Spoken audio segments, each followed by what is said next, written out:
Gandhara is a generic term that refers to a relatively long period in Pakistan's Swat, Punjab, and Peshawar regions. Taxila, the primary center of Gandhara, is nearly 3,000 years old and is located in the Haro River Valley near Islamabad. This Gandhara civilization is a synthesis of several faiths and cultures. It demonstrates that variety and coexistence are possible. This civilization's residents lived in perfect peace. They used art, science, and literature to express their optimism. Gandhara was then successively ruled by Indo-Greeks, Shakas, Parthians, and Kushans. After its conquest by Mahmud of Ghazni in the 11th century, the region was held by various Muslim dynasties. Gandhara art was produced between the 1st century BC and the 7th century AD. This school of art evolved a distinct type of Buddha statue and was also rich in relief sculptures depicting Buddhist myth and legend. Buddhism probably reached Gandhara as early as the 3rd century BC. By the beginning of the 2nd century BC, archaeological remains begin to appear.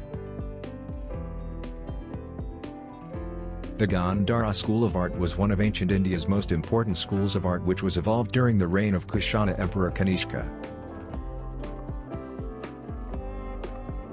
Though various kingdoms reigned the region Gandhara between 500 BCE and 1050 CE, the most common factor making them all part of one civilization was their great reverence for Buddhism. Gandhara school was based on Greco-Roman norms encapsulating foreign techniques and an alien spirit. It is also known as Greco-Buddhist school of art. The foreign influence is evident from the sculptures of Buddha, in which they bear resemblance to the Greek sculptures.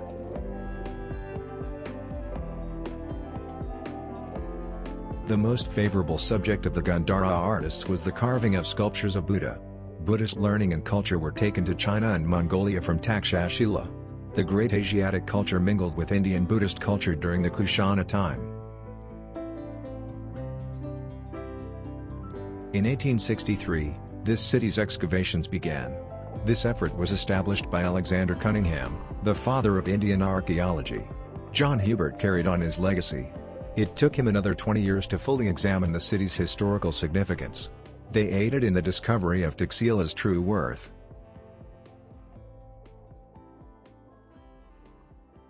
Hundreds of monasteries and stupas were built together with Greek and Kushan towns such as Sirkap and Sursuk, both in Taxila. It was from these centers that a unique art of sculpture originated, which is known as Gandhara art all over the world.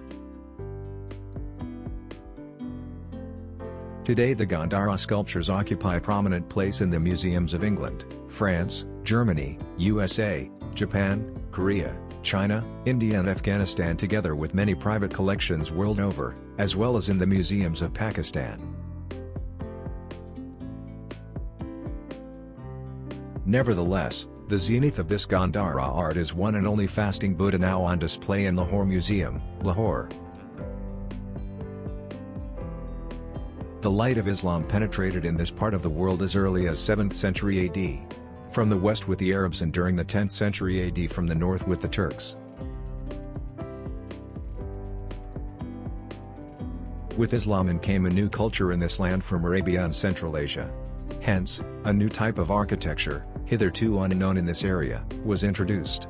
Tens of thousands of mosques, madrasas, tombs and gardens were created by the Muslim rulers all over the subcontinent.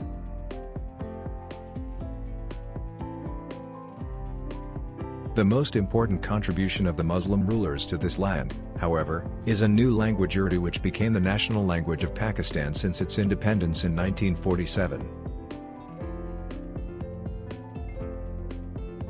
Thanks for watching the video.